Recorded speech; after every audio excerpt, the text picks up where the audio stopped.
Welcome back to the channel T new blog. আমি মৌ ব্লগে তোমাদের অনেক অনেক স্বাগত ভালোবাসা জানিয়ে ব্লগটা শুরু করলাম।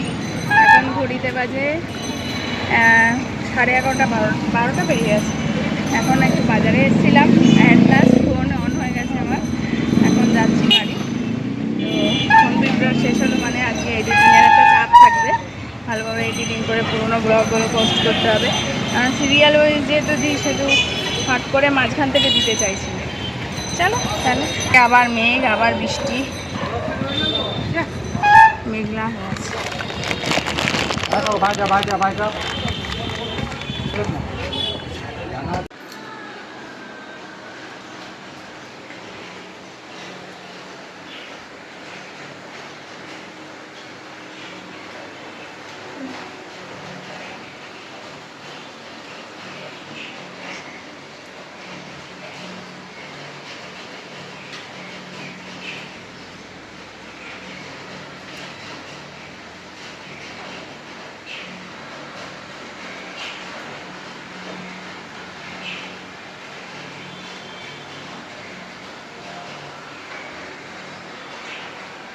সেই সকালে বাজারে তোমাদের ব্লগ অন করলাম, তারপরে আর ব্লগে অনই হয়নি। এখন বাজে বিকেল সন্ধ্যে 7টা। এখন আমি মেয়ে drawing school hand writing school থেকে এসে মোবাইল দেখছে, আর ভাবলাম এখন অন হই। কারণ আমার গ্যাস ফুরিয়ে গেছে। এবারে একটা বিভ্রান্তকর ব্যাপার হয়েছে, মোটে 20 দিন আমার গ্যাসটা চলেছে, কোনো রকম গ্যাসের নব অন ছিল না বা কোনো কিছু ছিল না। জানি না ওই নবটা ভেঙে গিয়েছিল বলে নাকি আমার কিন্তু গ্যাস 20 দিন চলেছে, মানে এক্সট্রা কোনো রান্না হয়নি, তোমরা তো দেখতেই পাচ্ছ যে, বা কোনো লোকজন বা কোনো খাওয়া দাওয়ার প্রসঙ্গও কিছু হয়নি। যেখানে নর্মালি আমার 30 দিন 31 দিন গ্যাস মিনিমাম চলে, আর শীতকালে একটু কম চলে, 28 দিন 27 দিন এরকম। তো যাই হোক, গ্যাসটা শেষ হওয়ার জন্য একটু টেনশনে পড়ে গেছিলাম। ছোটো গ্যাসটা বার করিয়ে সেটাও দেখছি পিটপিট করে জ্বলছে। তো ওর জন্য আমি আবার ওর বাবাকে বললাম, না এইটুকু গ্যাস নিয়ে আমার হবে না, তুমি এক কাজ করো, ছোটো গ্যাসটা আবার ভরিয়ে আনো। মানে ওটার না রিফিলটা এমন হয় যে কেজি মেপে নেয়, দিয়ে ওটাই আবার রিফিল করে যেটুকু লাগে এরকম। তো এই করে আমি ভাবলাম যে না, গ্যাসটার জন্য একটা মুশকিলে পড়বো অনেক। এখন গ্যাসে নিয়ে কখন আসে জানি না, নাহলে তো রাতে খাওয়া দাওয়ার দেরি হবে ঘরে। আচ্ছা খেয়াল দেখো। তো আমি ভাবলাম যে না, এক কাজ করি, দুজনকে অনেক দিন তোমরাও দেখোনি না, তোমাদের সামনে এতক্ষণে এলাম। যদিও আজকে ব্লগটা একটু ডিসকন্টিনিউ হয়ে গেছে। ঘরে একটাও আলু নেই, সবজির মধ্যে আছে কটা পটল, একটু পেঁপে, একটু স্কোয়াশ, যেগুলো রাতে কি বানাবো বুঝতে পারছি না। যদি আনে তো ভালো কথা, এনার তো আবার আলু ছাড়া সবজি হয় না। দুপুরে করেছিলাম আলু পোস্ত, ডাল আর পটল ভাজা। সকালেও করেছিলাম, রুটি করেছিলাম। তো যাই, এই সমস্ত হয়েছে। এখন গ্যাসটা নিয়ে একটু চিন্তা, মানে এমন হচ্ছে জানো তো, একটার পর একটা যে কোনো প্রবলেম লেগেই আছে, কোনোটাই একটু শান্তি পাচ্ছি না। একটা প্রবলেম থেকে উঠছি, সাথে সাথে একটা প্রবলেম রেডি হয়ে আছে এরকম। তো যাই হোক, সময়টা খুব খারাপ চলছে। এই চলো দেখতে থাকো, দেখি কতটা কি রাতে শেয়ার করতে পারি। গ্যাস এলে অবশ্যই তোমাদের জানাবো। মামাম টাটা করে দাও, টাটা। তো রাতে এখন বাজে 12:05, ওর বাবাও চলে এসছে। তো আমি রাতে খাবো মুড়ি, আর ও খাবে পরোটা। পরোটা খেতে ইচ্ছা হচ্ছে না একটু, তো ওর জন্য আলু আনার পরে আলু দিয়ে গোলমরিচ দিয়ে, তোমরা জানো এই ভাজাটা আমি করি। ওকে দুটো পরোটা, এই ছোলার ডালটা সকালে একটু ছিল, আমি খাবো সব কিছু দিয়ে মেখে মুখে মুড়ি খেতে ইচ্ছা করছে। সব সময় ভালো লাগে না আমার রুটি পরোটা খেতে। চলো তাহলে খাওয়া দাওয়াটা সেরে নিই। আর মোর তো প্রচণ্ড দৌড়াত্তি করছে এইভাবে।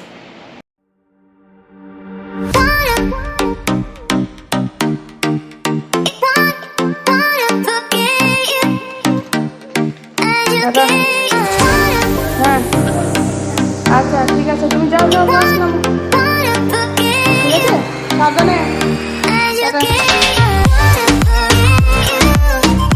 টিফিন খেয়ে নেবে, আর খাতাগুলো যেগুলো ছেড়ে এসে নিয়ে আসবে।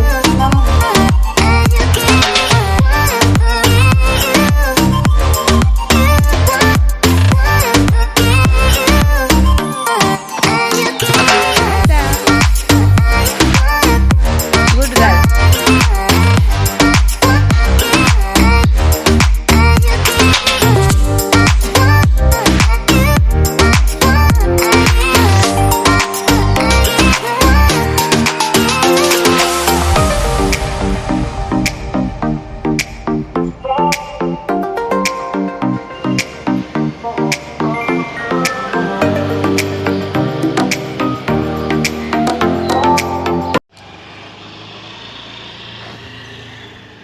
দেরি হয়ে গেলে ওর বাবাকে আমি বারবার বলি স্কুটারের চাবি নিয়ে নেবো, আর তাড়াতাড়ি করে তাহলে চলে যাওয়া হবে, কারণ হলো বাস যদি পেরিয়ে যায় ওই জন্য।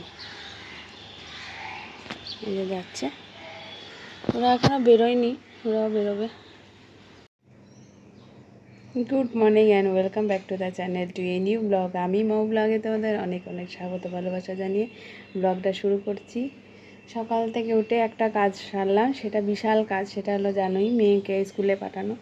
আজকে বললাম যে দেরি হয়নি, ওর বাবা তবু বলছে দেরি হয়ে যাচ্ছে। যাই হোক, ভালো হয়েছে, সেফলি চলে গেছে ওরা, রওনা দিয়ে দিয়েছে। যেহেতু এইটুকু হাঁটা যায়, এইটুকু সেটুকু অনেক সময় দেরির জন্য বাস পেরিয়ে যাওয়ার একটা ভয় থাকে। তো যাই হোক, এখন যাব চা খাবো, কারণ সকাল থেকে আমি যে 5:30টায় উঠি সেটা আজকে হয়ে গেছে 5:40। ওই জন্যে তারপর মেয়ে বলেছিল স্যান্ডউইচ বানাতে। স্যান্ডউইচে একটু কাজ থাকে, মানে কুট কাজ থাকে, সেটা হলো স্যান্ডউইচের ওই সাইডগুলো কেটে বাদ দিতে হয়, পাউরুটি, তারপরে হলো সাইডগুলো এমনিতেই বাচ্চারা কেউ খায় না, তারপরে ভিতরে পুরটাকে ঠিকমতো রেডি করতে হয়, এই সমস্ত মিলিয়ে। যাই হোক, নিজেই বলেছিল মা একটাতে স্যান্ডউইচ নিয়ে যাব আর একটাতে কলা নিয়ে যাব। ঠিক আছে, ওই দুটো ব্রেক দিলাম। তারপরে গ্যাস শেষ হয়ে গেছে, যেহেতু একটা গ্যাসের মধ্যে চা, টিফিন আর সকালে সেদ্ধ ভাতটা রেডি করতে একটু টাইম লেগে গেল। যাই হোক, হয়ে গেছে প্রপারলি, এখন যাবো চা খেতে। মুহূর্ত ঘুমাচ্ছে, ঘুমাক, তারপরে এবার শুরু করে দেবো কাজ। দেখতে থাকো সারাদিন। মনটা একটু ভাল লাগছে যে ফোনটা নিয়ে আবার ব্লগটা করতে পারছি। চলো, আসছে আবার কিছুক্ষণ পর। একটা জিনিস দেখায়, চলো। আমার বড় মেয়েকে আমি অনেক কষ্ট করে এগুলো কোনোদিন করাতে পারিনি, সেটা হলো তুলসী পাতা বা তুলসীর রস খাওয়ানো। ওর একটা সর্দি কাশির প্রবলেম আছে, পাতা ছিঁড়ে ছিঁড়ে নিজে থেকেই তুলসী গাছ থেকে পাতা ছিঁড়ে খায়, দেখতে পেয়েছো? এরকম কি যে তুলসী পাতা খেতে ভালোবাসে ভাবতে পারবে না। এটা একটা আর না ভালো গুণ, তবে গাছ থেকে না, ওটার জন্য আমি ভেবেইছি, এটা কয়েকদিন ধরে লক্ষ্য করেছি, তোমাদেরকে শেয়ার করলাম। তো আমি ভেবেছি মোহরকে এবার তুলসী পাতা আলাদা করে জলে ডুবিয়ে রাখবো, ওটা খাবে না। তুলসী পাতা খেতে খুব ভালোবাসে, আর এটা একটা ন্যাচারাল অ্যান্টিবায়োটিক, আর বলার অপেক্ষা রাখে না। তুলসী পাতা খাওয়া যে কত ভালো, ফুটফুট করে তুলে চিবিয়ে চিবিয়ে খাবে। আবার না, বাবা বোকা দেবে, এটা পুজো হয়। বাবা এসো এসো, এদিকে এসো, নোংরা আছে, পাতায় পোকা আছে, আমার জন্য ধুয়ে রাখবো। তুলসী পাতা হয়ে গেছে তুমি, একদম ধোয়া তুলসী পাতা। শিলিগুড়িতে আমাদের আর বৃষ্টি ছাড়ার নাম নেই। এই দুদিন অন্তর অন্তরই বৃষ্টি, একদিন হয় তো মানে তার 5 দিন আবার, একদিন থামে তো 5 দিন আবার হয়। আর বাচ্চাদের নিয়ে খুব সমস্যা, কারণ ওদের বর্ষাকালে এই বাইরের জল মেঘ হাতে পায়ে লাগছে, এটাতে সর্দির সম্ভাবনা সবসময় থাকে, এমনিতেও সর্দি করে গেছে, তো কত ওকে বন্ধ রাখবে বলো তো, এই এক টেনশন। খাই টাই নিয়েছি, এখন বিছানা করছি আর রান্নাও বসিয়ে দিয়েছি। রান্নাতে করছি হলো পাতলা মুসুর ডাল, আলু সেদ্ধ আর শাক, লাল শাক এনেছিলাম, সেটা লাল শাকটা রসুন দিয়ে ভাজা। আর কালকে পোস্ত করেছিলাম, যখন কালকে একটু তলায় পোস্ত রেখে দিয়েছিলাম, ওইটা উপরে ছিটিয়ে দিলে না খুব ভালো লাগে, শাকটা দেখতে ভালো লাগে, একটা ভালোও লাগে খেতে, মুখে পোস্তর দানা। পোস্ত এখন ছেটানো মানে দায়। আর পাঁপড় কয়েকটা ভেজে রাখলাম, আর ডিম করবো। আমার মাছের ডিম আর একটুখানি আছে, মাছ আছে 2 পিস, মাছের ডিমটা আমার আর বাচ্চাদের মাছ, এখন সেটা করার টাইম নেই, ওটা পরে করা যাবে। আবার গেছে ওই ঘরে, আচ্ছা। এই বিছানাটা করব, আর এগুলো তুলে রাখলাম, এগুলো এদিক ওদিক মেলতে হবে বিছানাটার মধ্যে। এখন তোষকটা পাতবো, ওর বাবা সয়ে যায় ওই ঘরে। চল এখান থেকে। আমার গ্যাসটা শেষ হওয়ার আর একটা কারণ বার করেছি, জানো তো, ওই আমার যে ইয়েটা বার্নারটা ফেটে গিয়েছিল, আর সাথে যে আমার নবটাও ছিল না, এটাও একটা কারণ। এটার মধ্যে থেকে মনে হয় গ্যাসটা লিক হয়ে বেরিয়ে গেছে। গ্যাসে বকা দেবো, চলে এসো।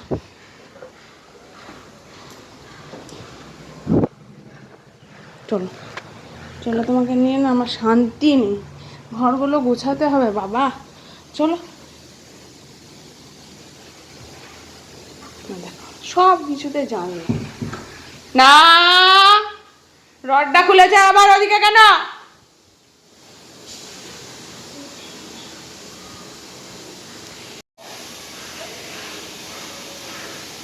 এভাবে ও জানলায় ওঠে। নিচ থেকে এক লাভে এতটা লম্বা পা দিয়েছে। এবার তুমি বলো, এই জানলা বন্ধ, এই জানলা বন্ধ, খোলা রেখে শুধু শুধু এইদিকে জানলা, রান্নাঘরের জানলা আর এইটা। এই যে এখানে এখন রান্না করছি, এখানে ডাল বসিয়ে দিয়েছি, ডাল আর আলু সেদ্ধ। আর এখানে বাচ্চাদের খিচুড়িটা এইভাবে রেখেছি। আর এখানে করলাম এই দেখো পোস্ত চিটিয়ে শাক। আর নিচে আছে পাঁপড় ভাজাটা আর করলাম না, এটা পাঁপড় ভাজা আছে। আর এখানে করলাম দুটো ডিম, দুটোই ডিম ছিল। ওর বাবাকে বললাম যে তুমি ডিম এনো, বাচ্চাদের জন্য সেদ্ধ দেবো, ওরা ডিম খায় তো, এনে রাখা উচিত। আর আছে এই যে একটুখানি ডিম আর তেল আছে, আর এখানে মাছ, এইগুলো এখনও বরফ ছাড়েনি, তারপর করবো। আদা রসুন লাগবে না, ফ্রিজে রেখে দেবো। চলো যখন আসবে তখন খাওয়া হবে। ডালটা সেদ্ধ হয়ে গেছে, বিছানাপত্রগুলো করে গুছিয়ে বাসি ঝাড়ু দিয়ে দিই তারপরে।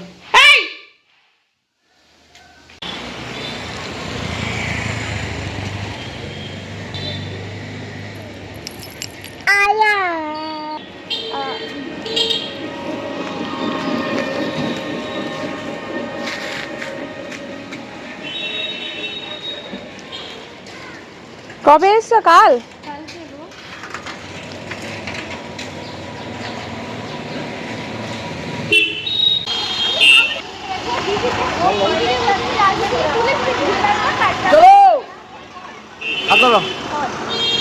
নামবে না, দাঁড়াও দাঁড়াও।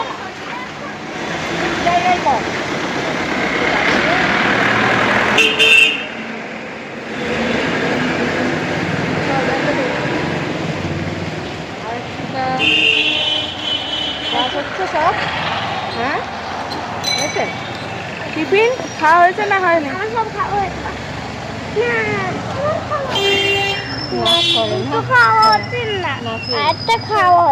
হ্যাঁ, পেন্সিল বক্সটা পেয়েছিস খুঁজে? হ্যাঁ। কি কি ক্লাস হয়েছে?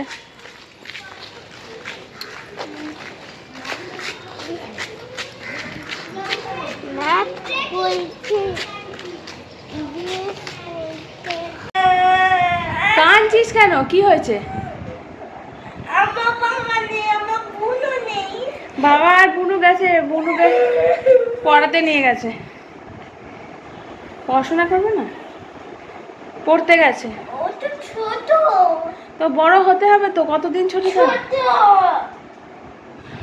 বুনুকে বাবা বললো যে একটু শপে নিয়ে যাব, মাম্মামকে খাইয়ে দাও সন্ধেবেলায়, তারপরে তুমি আর মাম্মাম শপে এসো, ওকে? কাঁদছে বসে বসে। কি তা তুই ঘরে একা থাক, আমি চলে যাই, রান্না বান্না। আচ্ছা, বুনু যখন থাকে তখন। মোরকে ভালো লাগে তোমার? কাঁদছো কেন? ও গেছে ঘুরতে গেছে তো, ও দুদিনের জন্য ঘুরতে গেছে। তো কি হয়েছে, তুমি যখন যাও তখন?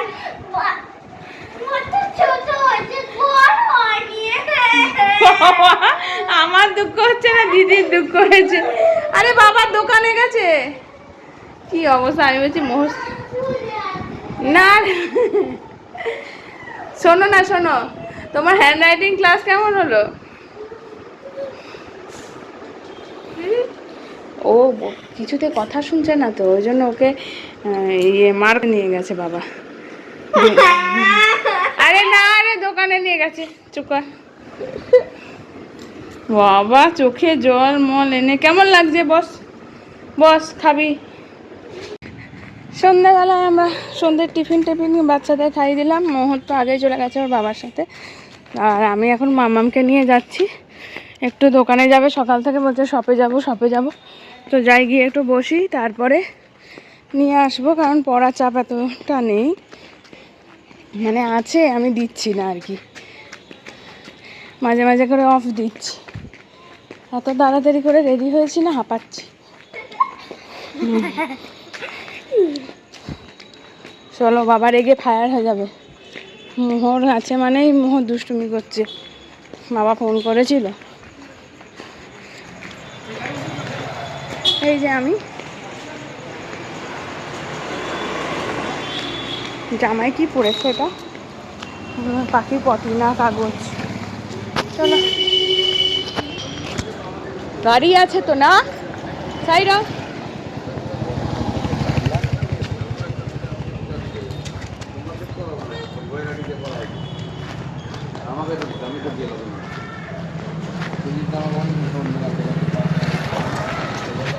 বাইরে গেলে এগুলো করে না, ছি গন্দা।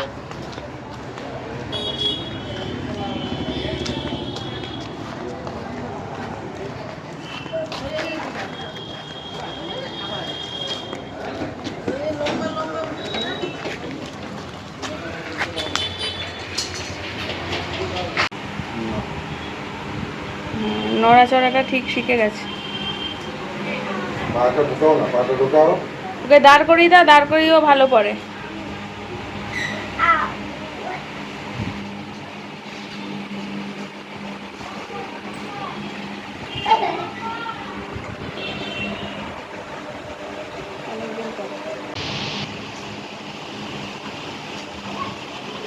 লালু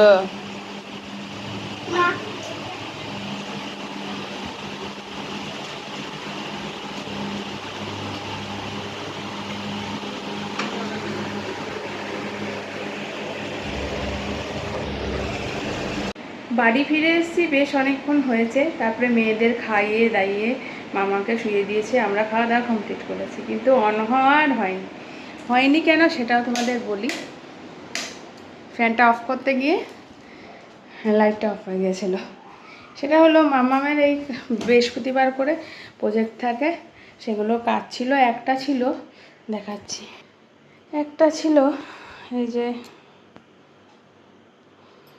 ধরো এই যে এটা এক্সট্রা করে লাগিয়ে চিটিতে হয়েছে। আর এইদিকে এটা একটা করার ছিল, পেন স্ট্যান্ড। এই যে এটা করে নিয়েছিলাম, কিন্তু এটার কালার ছিল না। এটা মাম্মাম আর আমি মিলে করেছি। এটা হলো রং তুলি, এই যে ইয়ারবার দিয়ে ডটেড করে এগুলো করে, মানে আর অন হয়নি। দেখতে পাচ্ছ হোমওয়ার্ক উপরে লেখা আছে, হোমওয়ার্ক লেখা আছে। এবার যদি কমপ্লিট না হতো তাহলে মুশকিল হয়ে যেত। তো এই হলো, তার সাথে পিন হুইলটা, ওটাও মনে করে রাখতে হবে। আর সাথে আর একটা জিনিস, কালকে ওদের কি রান রেস না র্যালি রেস কি আছে, তাতে অনেককে বলছে তো জার্সি পরে যেতে, যেগুলো ওরা পরে যায় পিটির দিনে। আর কিছুদের বলছে না। তো যারা যারা সিলেক্টেড হয়েছে তাদের পরে এটা নিয়ে কনফিউশনটা কাটলো, যে আমি ম্যামকে একটু SMS করলাম, এই হোয়াটসঅ্যাপ করলাম যে ম্যাম কালকে কি হাউস জার্সি যেটা ওরা পরে যাচ্ছে আর কি পিটির দিনে, না আর কি ইউনিফর্ম, রেগুলার ইউনিফর্ম। তখন বললেন যে যদি সিলেক্ট হয় দেন, আর যদি সিলেক্টেড না হয় দেন ও নর্মাল যেটা ইউনিফর্ম সেটা পরে আসবে। ও তো সিলেক্ট হয়নি, মানে সিলেকশনের ব্যাপারে আমি নাম দিইনি, কারণ ও এইসব রান রেস এইসব পারবে না, তো বেকার এগুলো করে লাভ নেই। তাই ওকে নর্মাল ড্রেস করে, ওইটা অনেকক্ষণ পর্যন্ত, কারণ আমি তো দিয়েছি কেচে আজকের ড্রেসটা সাদা, ওটা সদ্য সদ্য কাঁচা হলে না পরিষ্কার থাকে। তাই চলো, অনেকটা রাত হয়ে গেল, মোহরকে ঘুম পাড়াবো, বেডটা করবো। আজকের ব্লগটা এখানে এন্ড করছি। সবাই খুব ভালো থেকো, সুস্থ থেকো, আনন্দে থেকো। আর আমি ব্লগের সমস্ত ব্লগগুলো দেখতে থাকো। আজকের মতো tata, take care, good night.